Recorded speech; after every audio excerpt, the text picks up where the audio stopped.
Hello, my name is Shelley, and I am the Sober Psychic, and I am grateful to be an alcoholic and an addict. FYI, I do not promote any particular 12-step program on these videos for copyright reasons. So, um, as any other situation, take what you need and leave the rest. But today I'm going to talk about the top 10 reasons why we don't get or stay sober or clean. All right. Um, Well, let's start. Let's just start off. Later on, I will post a video with a short tarot reading specifically for alcoholics and addicts in and out of recovery. You don't have to be in recovery to watch these. And just to let you know, I do offer a $10 full tarot card reading um, specifically for recovering or non-recovering alcoholics and addicts. I will put that in the description box. And I'm also going to put this uh, list of the 10 reasons why we don't get or stay sober. Okay?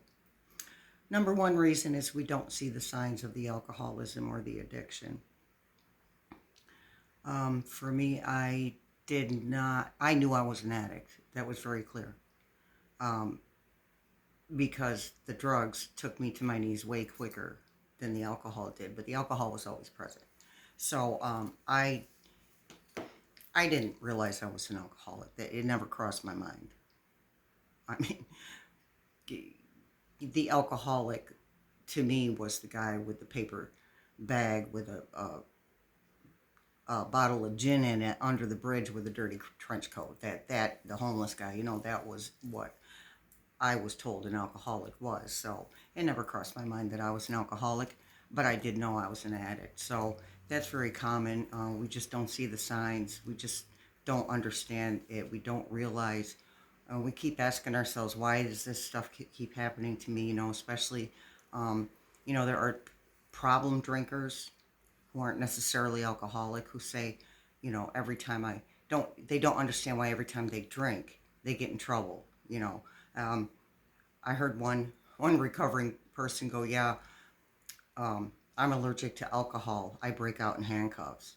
And I always said, I'm allergic to alcohol. I break out in bad decisions. But I am an alcoholic, not just a problem drinker. I am a straight alcoholic. But there are people who aren't alcoholic that just have issues, can't, behave properly when they're drinking. Um, but don't necessarily have those cravings for alcohol just because they take a drink. They might get drunk, you know, once a year, once every 5 years, and every time they do, they end up in trouble. Um, but if you're an alcoholic or an addict, there's a compulsion to drink or drug that you have no control over, and it completely takes over your mind. So a lot of times we just don't see it. We're not paying attention because the alcohol and the drugs have taken over everything. They've taken over our thought processes. It's what we think about 24/7. The second reason, number two, we don't accept that we may have a problem. So once we're blessed enough to realize that we have a problem, and it is a blessing, even though we don't see it at the time, we don't want to accept that. Um, or will admit to and accept the fact that we're an alcoholic or an addict, but we're not seeing how it makes our life unmanageable, because every time we go back out to use, we're thinking it'll be different this time. I'll be good. I'll behave. I'll control it.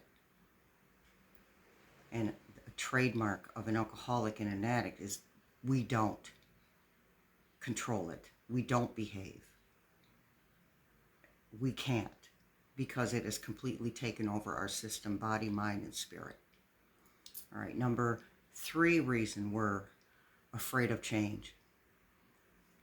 So change is scary, whether you're sober or not. It just is. And to get clean or sober and clean, we have to be willing to accept that a change is going to happen. And that's not going to, that, that doesn't work unless we're just sick and tired of being sick and tired. It just doesn't work.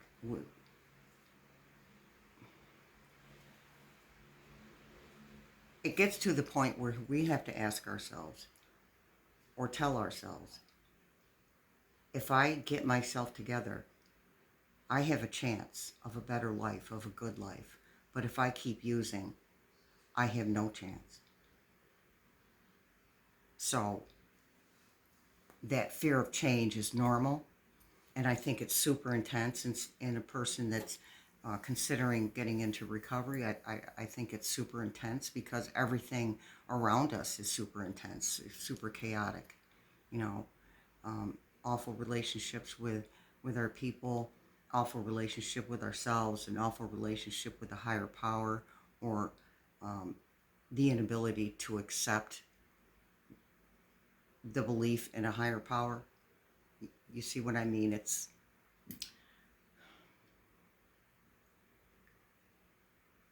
We are we are some tough people.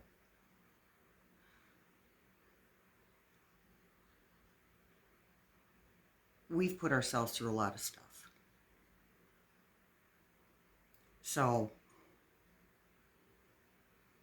ultimately, when we do make a decision to get ourselves together and stop using, it still takes a great deal of fortitude.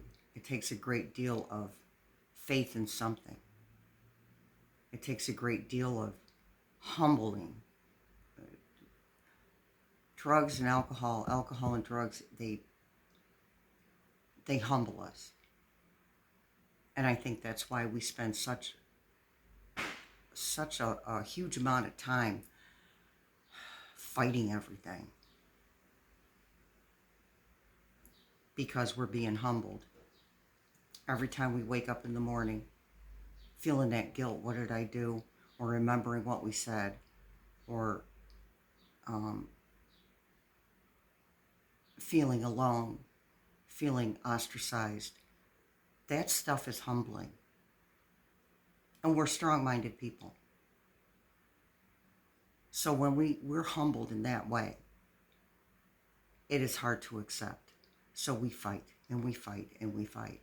And sooner or later, hopefully, we decide to fight for sobriety, to fight for life, to fight for the good stuff, to fight for our families, to fight for our mental health, to fight for our spiritual well-being.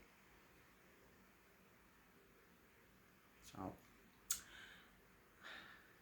number 4, we get sober and clean for other people. Oh, I'm doing it for my kids. I'm doing it for my wife. I'm doing it for my husband. I'm doing it for my parents. I'm doing it for because the system told me to. I'm doing it for this. I'm doing it for that. It never works. Never. The only time it works when the system is involved is when there's a realization, because the system's going to tell you, you need to go to outpatient, you need to go to inpatient, you need to go to AA meetings, you need to go to NA meetings, you need to do something. That's what the system will tell you. And sometimes being forced to do that will open you up and make you realize that the alcohol or the drugs are what got you to where you are. Sometimes. But other than that, doing it for anybody else but ourselves is not going to work. Been there, done that, tried it. Doesn't work. Did it for everybody but me, and everything but me. Because we don't have enough self-esteem to think that we deserve, right? We don't deserve it. We don't deserve to be sober. We don't deserve to be clean. We don't deserve to be happy. That's how we think. Because of that awful humbling that the using creates. So being humble is imperative to make a firm decision, a conscious decision to get ourselves together. It absolutely is.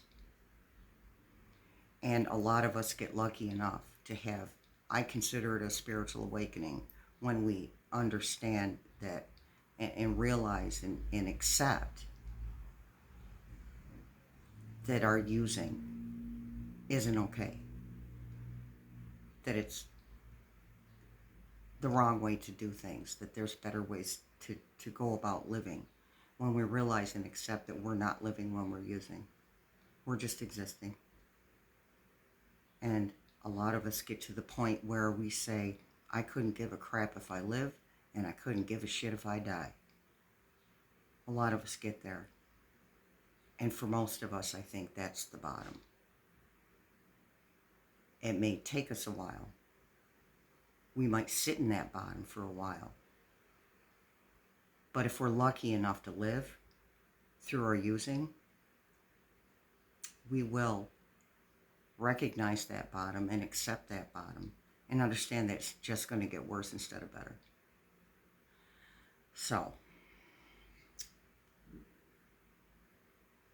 number 5. Yes, I'm looking at a cheat sheet because my brain is everywhere. I call it alcohol, the drug that ate my brain. So, and the other one too, the other drug too. But, all right, so number 5 is we don't have a proper support network. It doesn't matter if it's the church, if it's a 12-step program, if it's a group of people who are like you, who aren't interested in a 12-step support program, support network program. It doesn't matter as long as it works for you. There's more than one way to get sober. There's more than one way to get clean. And a support group of some type, someone you can reach out to. Maybe start with one person. And then multiply that. And then multiply that. And multiply that. But a support group, you need people. You need people who get you. Okay, we're not unique as alcoholics and addicts. We're not unique. As human beings, absolutely we're unique. But as alcoholics and addicts, we're not unique. We think the same things. We do the same things. We feel the same things. So a support group of human beings who understand you and know where you're coming from is imperative to get and stay sober. And you might walk into some type of support situation where you haven't gotten sober or clean yet. And a lot of people do. And a lot of people realize that they want what this support group has. The ability to laugh at ourselves. The ability, I will make a joke about my addiction.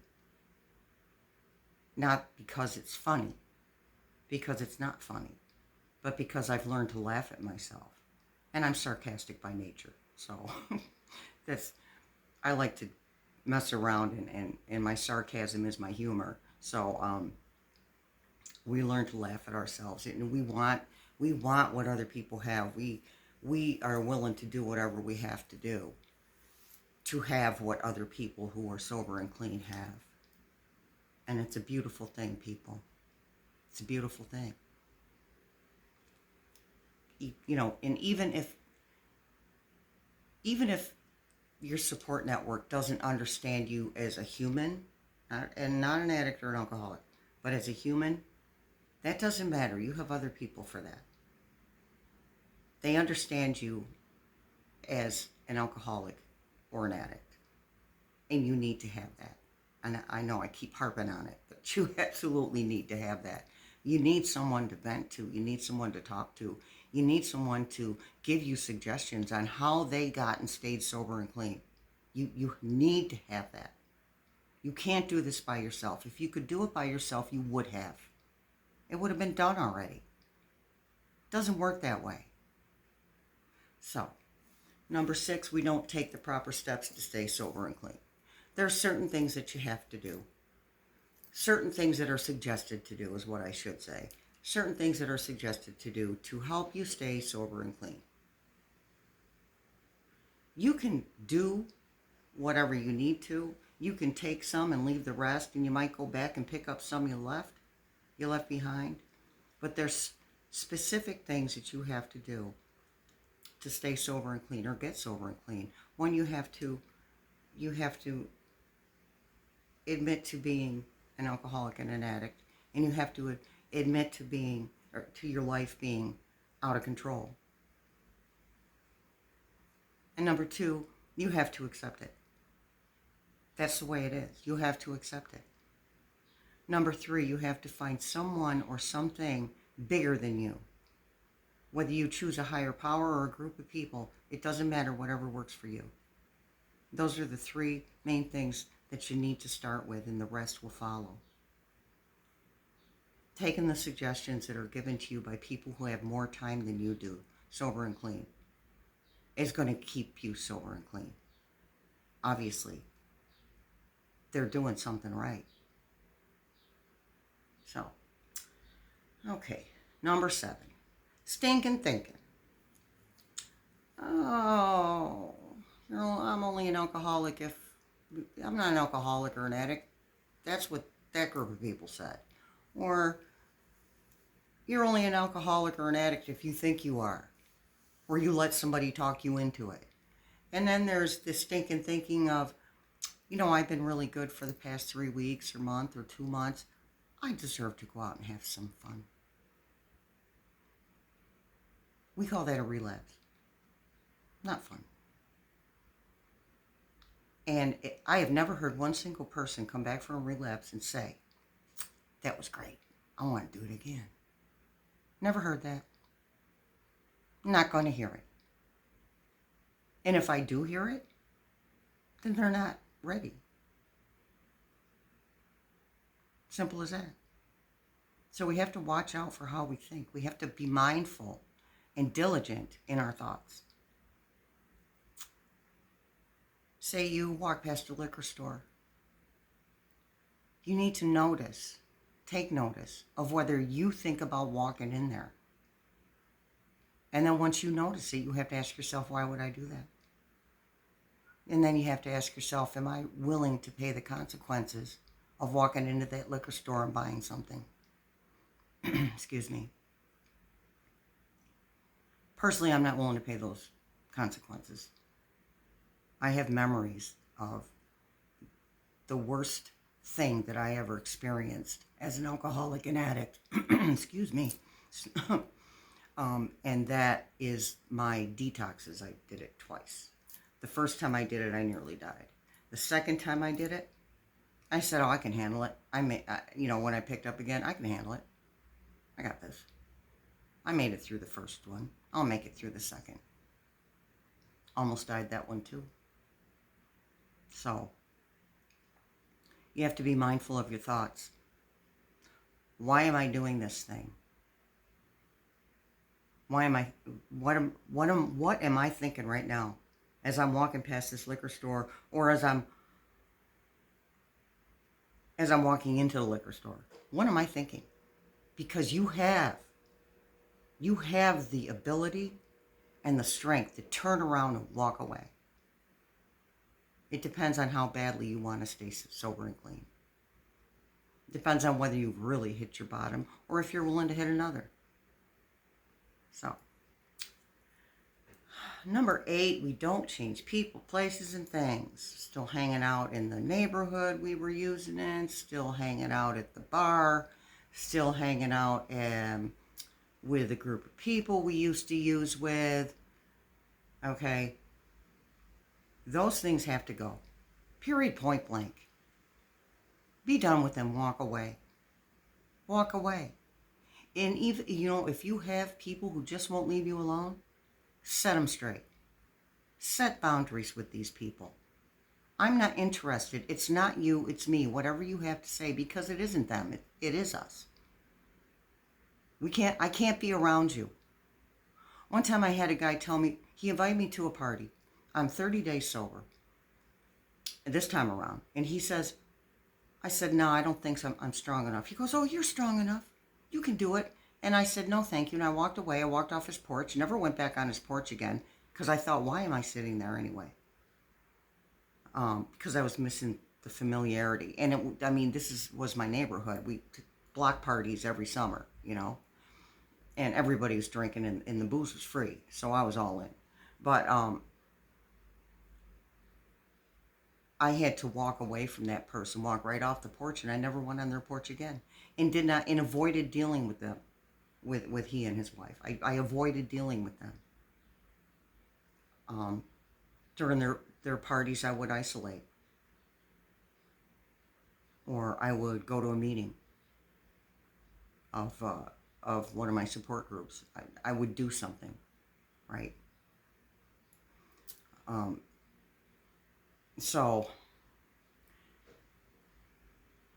it's okay to walk away from people, places, and things. And you may have to walk away from family. It's okay. It's going to be painful for them. It's going to be painful for you. And people are going to be angry. And they're not going to understand. And these are the very people who said that you need to get yourself together.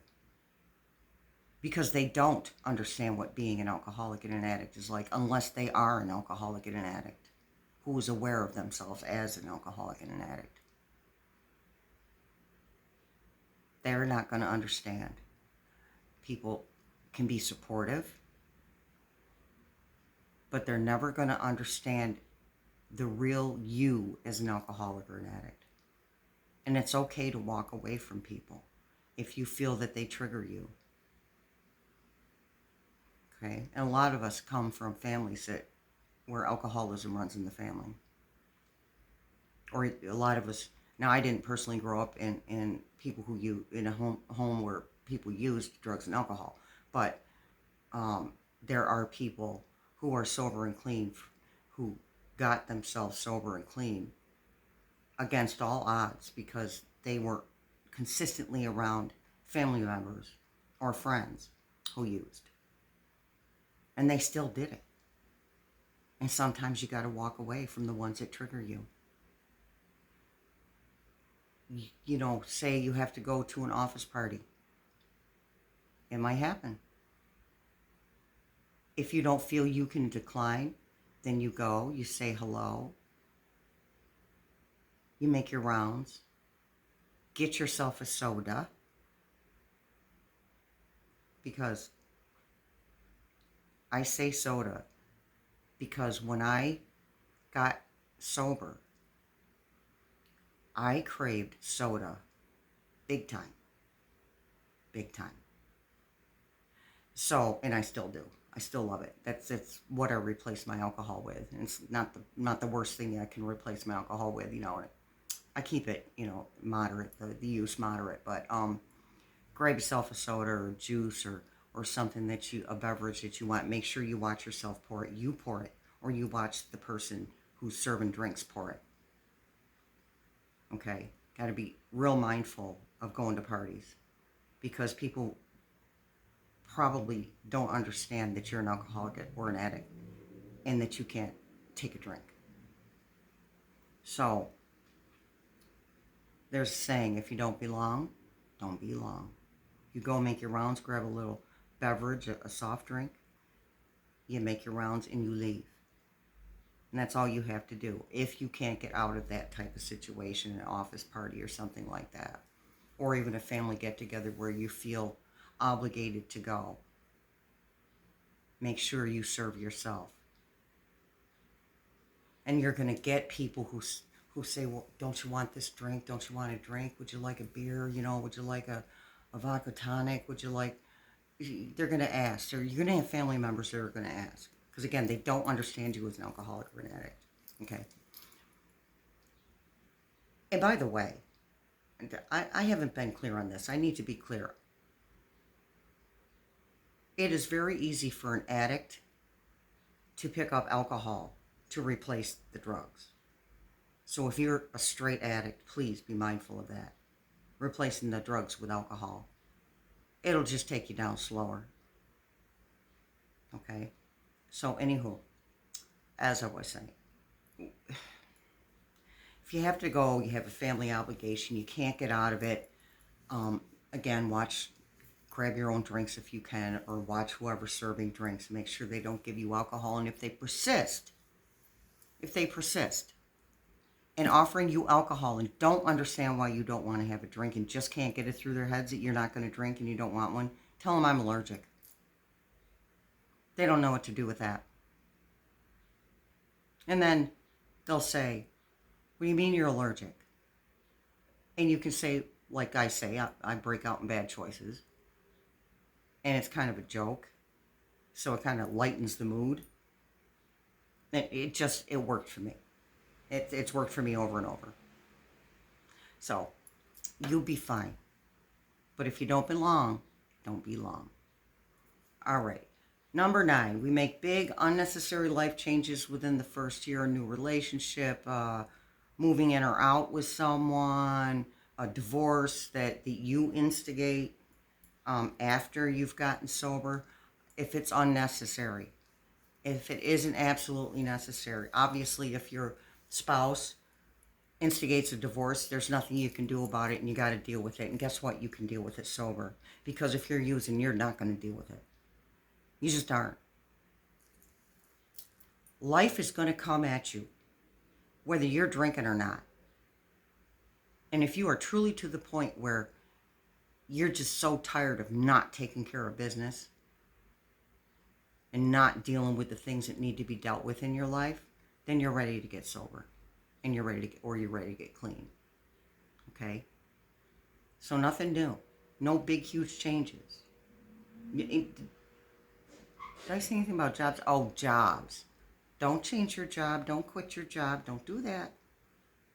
Don't do that. You may be unhappy. Stick it out. You'll be okay. Find ways to get through it.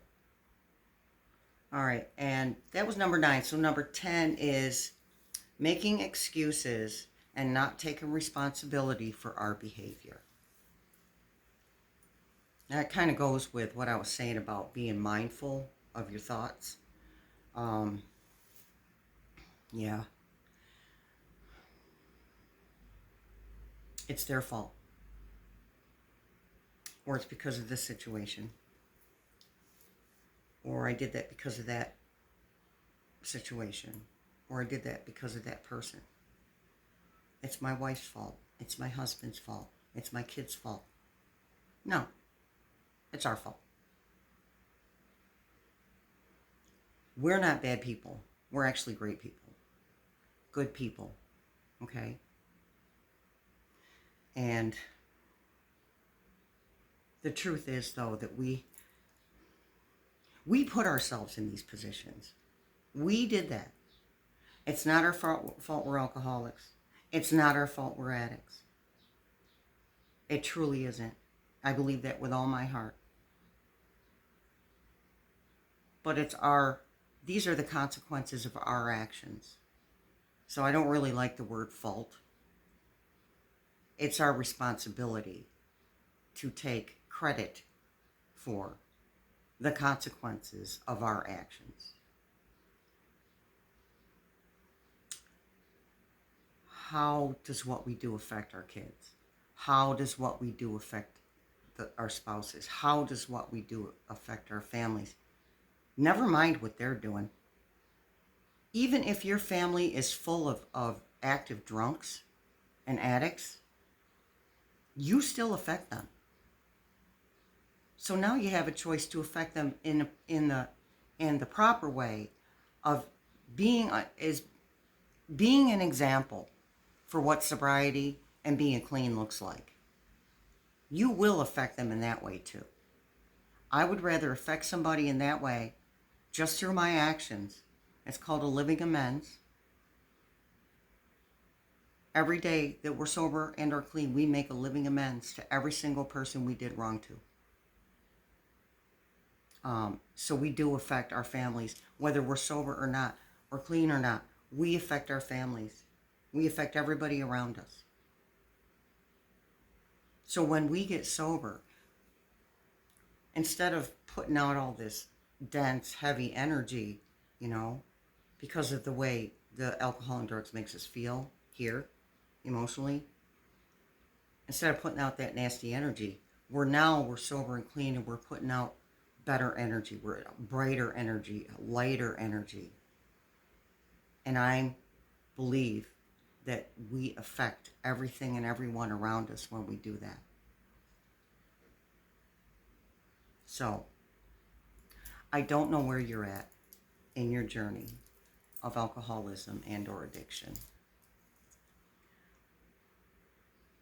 But I just want you to know there's hope.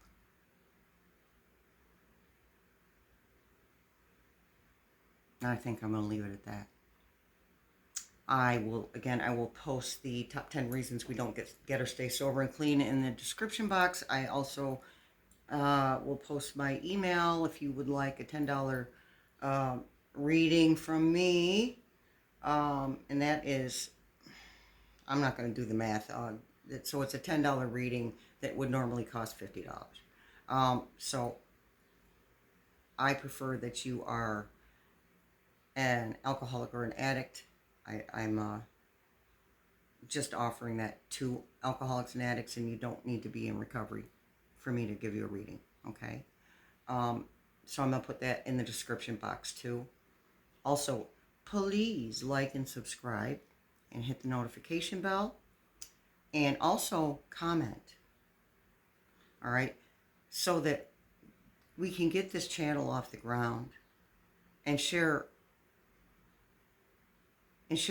our the message. That's the word I want. And share the message with other people who need to hear the message. So again, please like, subscribe, hit the notification bell, comment, share the video. If you want to play the video for other people, you are free to do that. Okay? And I think that's it. I did keep it just over 30 minutes, because I know us alcoholics and addicts, we don't always have a long attention span. So anywho, and I am going to post a general reading for us at some point this week. I'm making a commitment to put at least one video per week, and I'm also working on part 2 of my story. I'm still working on the timelines. If you go right to my channel, you will find the part 1. Okay, it's very transparent. I'm being transparent. Okay, and I have actually never told anyone all of my story, because it comes back to me in bits and pieces. And come on, I was using it's a blur. Unless it was super intensely traumatic, most of it's a blur. So, anywho, thanks for showing up. I really appreciate you guys. Stay safe, stay sober, stay clean.